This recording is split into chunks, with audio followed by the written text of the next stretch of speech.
Salut, c'est Bluzo. Aujourd'hui, on va parler des adducteurs, donc des adducteurs des cuisses. Hein. Donc pour l'occasion, tu vois, je me suis mis en Marcel, histoire qu'on voit mes bras. Logique. Bien joué, Blouson. Merci. Tu vas voir que tous les muscles adducteurs s'insèrent plus ou moins au même endroit, tu vois. Les insertions sont très proches, donc je vais essayer de les détailler, mais c'est du détail. En fait, ils s'insèrent tous en haut, sur leur insertion du haut, en dessous du bassin. Donc je vais essayer de schématiser avec mes mains. J'ai aussi mes petits schémas qui vont apparaître pour plus de compréhension. Mais la plupart des insertions se situent sur la ligne osseuse qui est vraiment à la partie inférieure du bassin.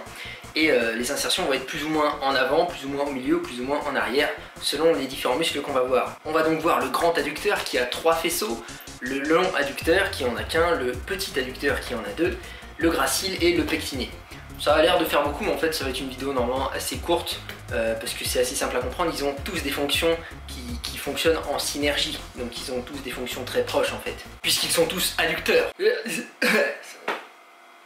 On commence par le grand adducteur. Il a 3 faisceaux, commençons par le premier, celui qui est le plus haut. Il s'insère en haut sur cette fameuse ligne osseuse qui est sous le bassin dont je te parlais, sur le devant, donc vraiment sur la partie avant du bassin, sur la partie avant du corps. Ça c'est pour son insertion du haut, et en bas il va se terminer derrière le fémur, donc derrière toi, sur la partie haute du fémur, sur une petite ligne d'insertion. C'est-à-dire que ce n'est pas juste un point, c'est toute une ligne, pas très grande, vraiment tout en haut du fémur. Le second faisceau part lui aussi du dessous du bassin, mais cette fois plus au centre du corps, et va se terminer également derrière le fémur, donc derrière nous, sur cette fois une beaucoup plus grande ligne d'insertion qui part de juste en dessous de l'insertion du premier faisceau et qui va se terminer presque en bas du fémur. Et le troisième faisceau, lui, s'insère encore une fois en dessous du bassin, mais cette fois plutôt sur la partie arrière. Et par contre, il va avoir un trajet assez différent des deux premiers, puisqu'il va se terminer sur vraiment la tête du bas du fémur. Donc tu sais, ça se finit, un fémur, ça se finit avec 2 tubercules comme ça, tu vois, en bas. C'est ce qui va faire l'articulation du genou, tu vois.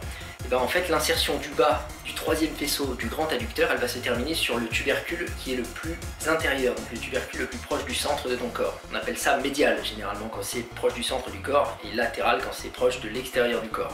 Vient ensuite le court adducteur qui lui est vraiment central, c'est-à-dire qu'il se trouve entre le grand adducteur que je viens de décrire et entre le long adducteur dont on va parler juste après. Donc il est au milieu, c'est très difficile à voir même sur le schéma, il est en transparence en fait. Il a 2 faisceaux qui sont très proches en fait. Le muscle se sépare en 2, donc on considère qu'il y a 2 faisceaux, mais il y en aurait qu'un, ce serait pareil, tu vois, donc je vais t'en parler comme d'un seul. Hein. Il s'insère donc sur le devant de la partie inférieure du bassin qu'on appelle le pubis, et vient se terminer là encore derrière le fémur sur la partie haute. Donc si tu visualises bien, il part de devant le corps en fait, donc du pubis, et il vient passer derrière le fémur.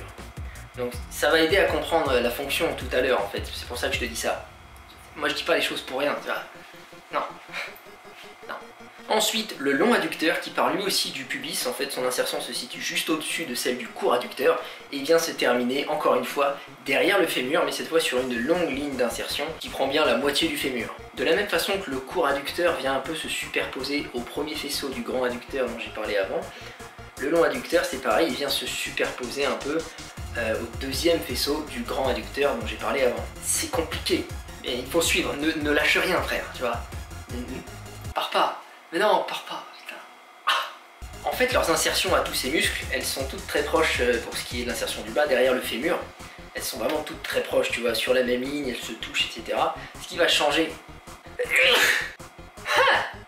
Ce qui va changer, ça va être l'insertion du haut, au niveau du bassin, qui va être plus ou moins sur le devant, plus ou moins derrière, plus ou moins au centre, ce qui va permettre différentes possibilités de mouvement. Ensuite, on a le pectiné, qui est un plus petit muscle, qui part également du pubis, mais plus à l'extérieur par rapport aux insertions du long et court adducteur, et qui va se terminer derrière le fémur, tout en haut. Et il nous reste le gracile, qui part de la partie inférieure du bassin, toujours légèrement sur le devant, et qui va se terminer derrière le tibia, donc il passe par-dessus l'articulation du genou, et il se termine en fait sur la partie basse de la jambe.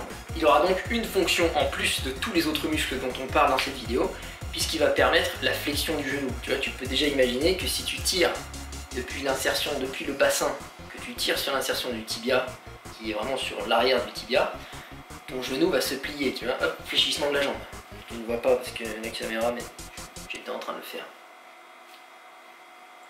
Sauf que d'autres muscles sont là pour ça déjà, pour faire la flexion du genou, donc il va participer à ce mouvement, il va aider un petit peu, tu vois, avec la synergie mais il ne sera pas responsable principalement de ce mouvement-là. Passons à la fonction de ces muscles. Ils s'insèrent tous plus ou moins en dessous du bassin et plus ou moins derrière le fémur. Avec quelques variantes pour le gracile qui se termine sur l'intérieur du tibia et pour le troisième faisceau du grand adducteur qui se termine sur le tubercule intérieur du fémur. Il y a des mots compliqués, frère. C'est chaud. Faut être intelligent et tout, hein. En vrai, on dirait pas comme ça, mais je suis obligé d'être intelligent, sinon j'y arrive pas. Alors comment comprendre la fonction d'un muscle? Je l'ai dit, mais je le répète, il suffit de regarder ses insertions et le sens des fibres. Et immédiatement, si tu imagines qu'on tire les insertions l'une vers l'autre avec le muscle, bah, tu peux comprendre quel mouvement ça va produire et donc quelle fonction ça va avoir. Donc en prenant l'ensemble de ces muscles, si on imagine qu'on tire sur leurs insertions, tu vois, on tire avec le grand adducteur, le pectiné, le petit adducteur, on tire avec tout ça, je pense que c'est assez clair, on voit que ça va faire ce qu'on appelle une adduction de la hanche, c'est-à-dire que tu vas ramener la cuisse, la hanche, vers toi. J'ai pas envie de bouger la caméra, voilà, comme ceci, tu vois, là, ça c'est adduction, adduction, tu vois, je rapproche la cuisse de moi, de ma personne. Ce qu'on appelle le corps, le physique, esprit humain, puissance, conscience, mentale. Voilà.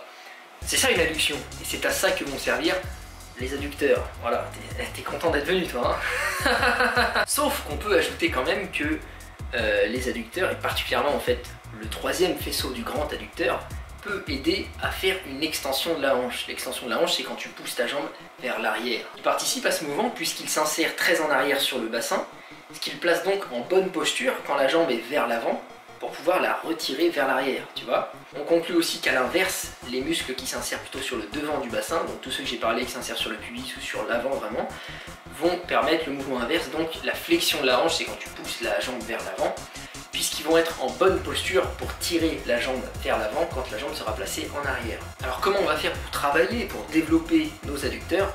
Il suffit comme d'habitude d'effectuer l'un des mouvements que je t'ai décrit contre une résistance. A noter quand même que les adducteurs sont utilisés en tant que stabilisateurs dans les gros mouvements comme le squat, mais pour moi ça ne suffit pas, je pense que c'est vraiment intéressant de les isoler, donc pourquoi pas avec des adductions de hanche tout simplement. À la poulie ça se fait très bien, tu sais, tu attaches un bracelet à scratch autour de ta cheville et tu tires la jambe en mettant un poids tranquille, hein, c'est des muscles, ils sont fins, tu vois, faut pas charger comme un bourrin là-dessus. T'as aussi des machines qui sont faites pour ça, tu sais, on voit souvent les meufs dessus alors que les mecs devraient y être autant, ça n'a pas de sens. Où il faut resserrer les jambes comme ça. Donc ouais, principalement effectuer des adductions de hanche puisque c'est vraiment voilà, la fonction de base de tous ces muscles là. Et pourquoi pas aussi effectuer quelques extensions et flexions de hanche. Donc tu sais, c'est quand tu pousses la jambe vers l'avant ou vers l'arrière. Là encore tu peux le faire avec un scratch autour de la cheville et une poulie, ou alors les exercices au sol, tu sais, où tu pousses la jambe vers l'arrière comme ça. Là encore, qu'on voit plus les meufs faire alors que ça n'a aucun sens. Ah, ça me fatigue! Mais à noter que ces mouvements, hein, extension et flexion de hanche, sont déjà assurés principalement par d'autres muscles. Donc ici, les adducteurs viendront aider, viendront participer en synergie, mais ils sont vraiment plus faits pour l'adduction, donc ramener la cuisse vers toi. C'est donc tout pour cette vidéo, j'ai bien travaillé moi, merci. Ah, salut frère! À quoi je pense? Rien, j'écoute le cri des anges. J'ai bien conscience que chaque nouveau jour est une naissance. Tu meurs sans rien, même si tu vis dans l'essence. Perds ton âme, on regrettera tous ton absence. À quoi